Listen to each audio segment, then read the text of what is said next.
राजस्थान से भारत आदिवासी पार्टी का विधायक हूं। वर्तमान में जिस प्रकार से देश के अंदर स्थिति पैदा हो रही है, ये कॉन्फ्रेंस आज हसदेव को लेकर की गई है। सवाल ये उठता है कि सरकार का कांग्रेस की रही हो या बीजेपी की रही हो, पर अत्याचार, अन्याय, शोषण सिर्फ आदिवासियों पर ही क्यों होता है? हमेशा जब भी सरकारें आती हैं, हमारे आदिवासी को वोट बैंक के नाम पर इस्तेमाल करती है। धीरे धीरे उनको उनके एक एक अधिकारों का हनन करते हुए हाशिए की ओर धकेल देती है।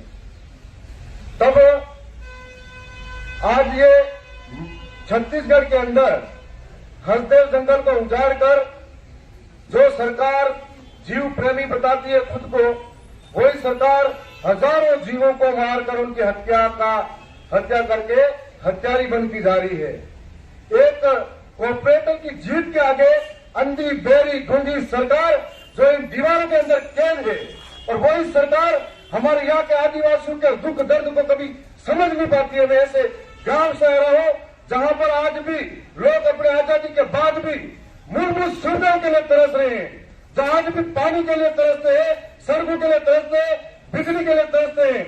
एक तरफ एक हाथ से दिखावा करती है सरकारें कि हम लोग इस आदिवासियों का विकास करेंगे, दूसरे हाथ से वो विनाश करती है आदिवासियों का। और आज उनकी सरकारों की नजरें, चाहे कांग्रेस हो या बीजेपी हो, दोनों सरकारों की नजरें आदिवासियों के जमीन पर पड़ी है। कभी स्टैच्यू ऑफ यूनिटी के नाम पर कई गांवों के आदिवासी को विस्थापित करती है और वही आदिवासी दर दर की ठोकरें खाते हैं। कभी मेट्रो ट्रेन के नाम पर विस्थापित करते हैं, कभी खनिज संपदा के नाम पर विस्थापित करते हैं। आखिर कई सारे देश के अंदर संगठन तैयार बैठे हैं, कभी गोरक्षा के नाम पर सड़कों पर उतरते हैं तो कभी किसी और के नाम पर सड़कों पर उतरते हैं।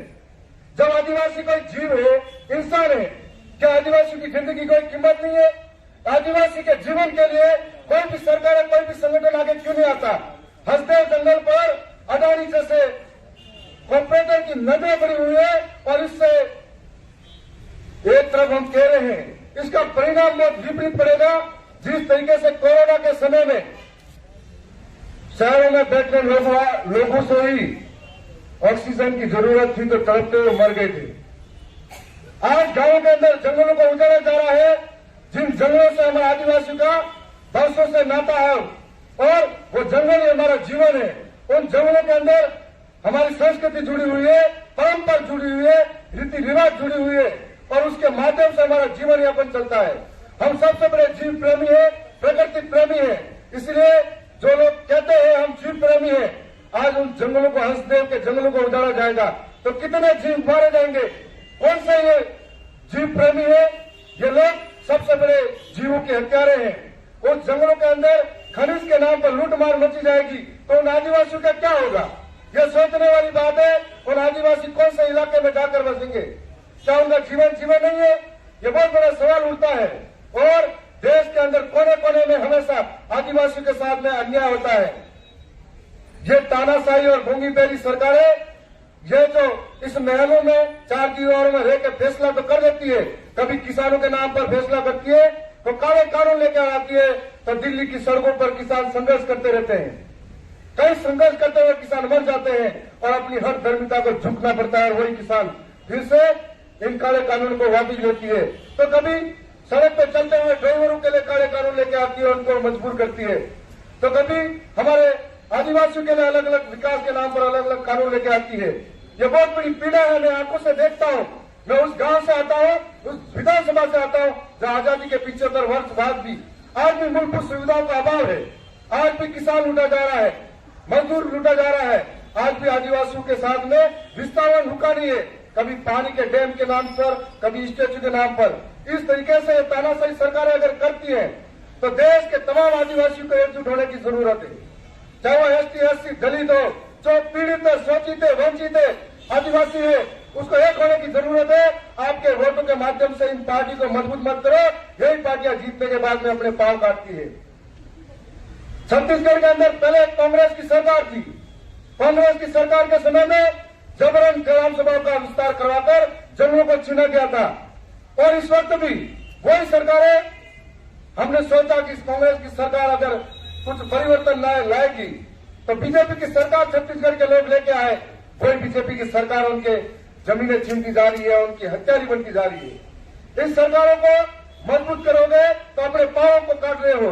इससे बढ़िया इन सरकारों को वोट से मजबूत मत करिए, आप अपने संगठन तैयार कीजिए। और मैं भारत आदिवासी पार्टी से विधायक हूं, मैं पुरजोर तरीके से इन सरकारों का विरोध करता हूं। सबसे बड़ी बात है कि ये लोग कहते हैं कि संविधान को मानते हैं, तो संविधान को अगर मानते हैं तो 5वीं अनुसूची को संविधान में अंगीकृत है। इस 5वीं अनुसूची को सिर्फ संविधान के अंदर कैद रखा गया है। इस संविधान के अंदर कैद पड़ी 5वीं अनुसूची को शायद मानते तो आज जंगलों को नहीं उजाड़ते, बिना परमिशन से जंगलों को उजाड़ा जा रहा है। यह बहुत बड़ी सोचने की बात है। मैं तमाम मीडिया बंधु से कहना चाहता हूं कि पहले अखबार छपकर बिकता, अब बहुत सारी जगह बिककर छपने लगा है अखबार। बहुत सारे लोग ईमानदार है। ये जो मीडिया है देश का चौथा स्तंभ है, जो आईना दिखाता है सरकारों को। लेकिन कई मीडिया कर्मी ऐसे हैं जो कहीं न कहीं खबरों में भी लाल लपेट करते हैं। तो आप इस सच्चाई को लाइए। नई सच्चाई को लाने वाले इंसान कोरोना जैसी बीमारियां आएगी। विनाश काले विपरीत बुद्धि, एक दिन उनको इस ऑक्सीजन की तरह झेलना पड़ेगा। अगर वन कटने लगे, जंगल कटने लगे, जीव जंतु, पारिस्थितिकी तंत्र बिगड़ता जाएगा। उसका जिम्मेदार ये सारा समूह, ये जो पार्टियां हैं वो भी रहेगी। और हम लोग ऑक्सीजन के लिए भी तड़पेंगे। जो जीव जंगलों में रहते हैं वो गांवों में आएंगे और मानव द्वंद चालू हो जाएगा। इसको रोकना है तो हम सबको एकजुट होना पड़ेगा।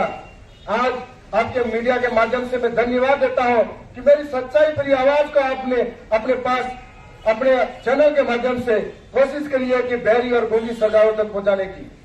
मैं बोलो इस कॉन्फ्रेंस को आयोजित करने वाले सभी जो साथी हैं उन सबको धन्यवाद करता हूं कि जब भी जरूरत पड़े मैं विधायक थावरचंद नामोर गरीब, शोषित, पीड़ित, वंचित की आवाज के लिए हमेशा सड़कों पर तैयार मिलूंगा।